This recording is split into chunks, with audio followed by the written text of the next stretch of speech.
Hello tout le monde, j'espère que vous allez bien. Aujourd'hui, je vais te parler des ninjas. Espions, assassins, saboteurs. Nombreux sont les casquettes qu'ils ont portées durant les temps de guerre. Et nombre de légendes aussi qui les entourent. Que ce soit la naissance de cet art, le ninjutsu, les actions qu'ils menaient pendant les batailles, ces mystères sont le reflet de la philosophie de cet art. Il existe peu de textes et de réelles connaissances profondes du ninjutsu qui a survécu jusqu'à nos jours, parce que tous les enseignements étaient principalement transmis de manière orale. Cependant, il reste encore aujourd'hui des traces de cette philosophie dont je vais te parler dans cette vidéo. Le digne représentant aujourd'hui du ninjutsu dans le monde est le sensei Masaaki Hatsumi. Il est le Sokké actuel du monde des ninjas. En gros, le Hokage si tu préfères. Le ninjutsu signifie nin, endurance, résistance, et jutsu, l'art, les compétences. Littéralement, le ninjutsu est l'art d'endurer, de résister. Et cela nous emmène au cœur de leur philosophie, ce qu'ils appellent le ninpo. Mais je te laisse en bonne compagnie avec un maître ninja qui est venu de loin pour te parler.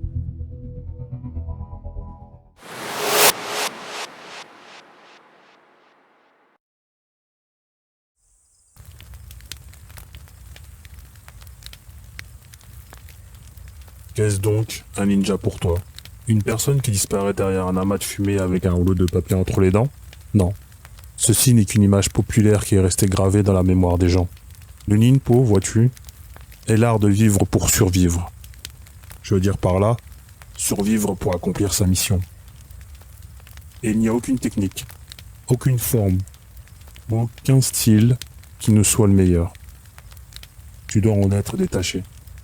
Du nom, comme de la forme. Ne laisse aucune trace et comme l'eau, n'interromps jamais ton mouvement. Voilà pour le ninpo. Maintenant, je vais te partager l'essence même du ninjutsu. Elle réside dans la droiture d'esprit. Nous les ninjas, utilisons les éléments de la conspiration, la recherche du renseignement, l'infiltration et l'observation. Si ton esprit n'est pas correctement contrôlé, tu auras du mal à bien appliquer la stratégie appropriée. La droiture d'esprit combine à elle la bienveillance, le devoir, l'honnêteté et la loyauté. Sans tout cela, il n'existe pas vraiment de courage et la capacité à t'adapter au changement te fera défaut. Il n'existe pas de grandes entreprises sérieuses sans droiture d'esprit. Il faut que tu saches d'abord que le pouvoir n'est ni bon ni mauvais en soi. Il n'y a pas de limite à l'obtenir, quels que soient les moyens, tant que ton objectif final est juste. Il est arrivé dans l'histoire des guerres que des dynasties accèdent au pouvoir en ayant recours à l'assassinat et à l'espionnage. Si l'objectif était juste, le royaume était prospère. Dans le cas contraire, elle s'enfonçait dans les ténèbres. Il n'est pas immoral de se servir de l'art du ninjutsu, tant que ton cœur est bon et juste. Dans le cas contraire, cela se retournera contre toi un jour ou l'autre. Un poème ninja nous dit « Si un ninja vole pour son propre intérêt, il n'aura plus la protection ni des dieux, ni de Bouddha. Un guerrier devrait toujours honorer le ciel, car dans le cas contraire, il n'en sortira rien de bon. Comment avoir honte de mentir, puisque, tel le samouraï, la loyauté envers son seigneur est la seule et unique voie. Suis cette voie, et tu éclaireras de ton calme et de ta bonté. Plus loin, respecte la vérité en évitant la superficialité et les petits mensonges. Si tes actes ne sont pas en harmonie avec tes paroles, alors tu seras considéré comme un menteur et tu seras jamais cru, même quand tu diras la vérité. Il faut que tu apprennes de même à renoncer au plaisir de l'alcool, des femmes et du désir.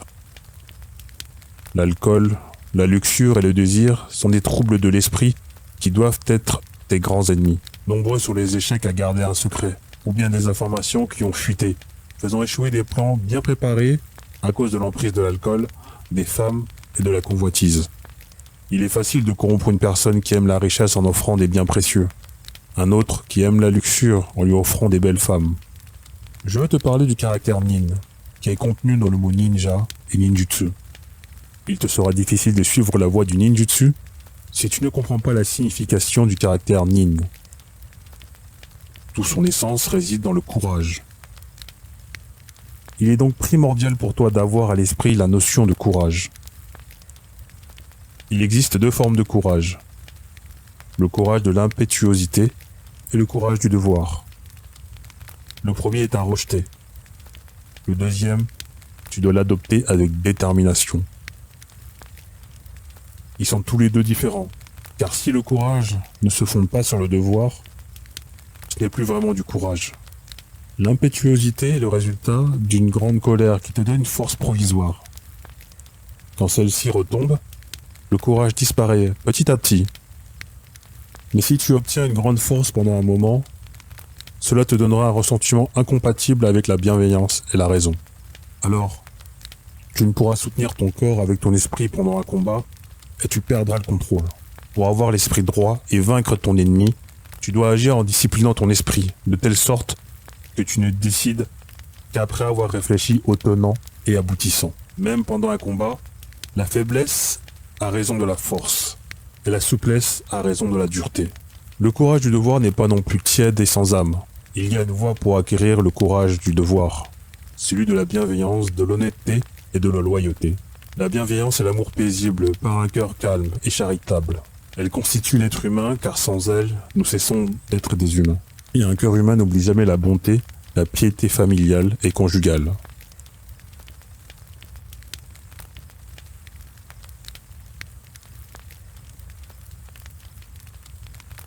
Les arts martiaux, le kenjutsu, le ninjutsu et les autres techniques de combat pour tuer ont été créés pour détruire les personnes puissantes dénuées de sens moral. Alors si on te demande, s'il se passe un événement important et que tu es au service d'un seigneur immoral, tu passeras pour un lâche si tu refuses d'agir. Alors, que préfères-tu? Tu dois répondre, s'il est immoral, je dois éviter d'entrer à son service. Si je suis déjà à son service et que je découvre son immoralité, alors je dois l'abandonner. Ainsi, j'éviterai de devoir donner ma vie pour un seigneur immoral. Vivre en étant endurant, étudier les enseignements des sages et suivre les préceptes de Confucius sont les choses indispensables pour toi, Shinobi, si tu veux suivre la voie authentique. Dans notre condition humaine de vivre et mourir, les épreuves sont des occasions d'apprendre. La loyauté, elle réside dans le fait de diriger entièrement son esprit dans une même direction. Quand tu rentres au service d'un seigneur, tu dois t'en remettre à lui corps et âme, jusqu'à sacrifier ta propre vie. Cependant, il n'y a pas de loyauté si le cœur n'est pas gouverné par une juste mesure raisonnable.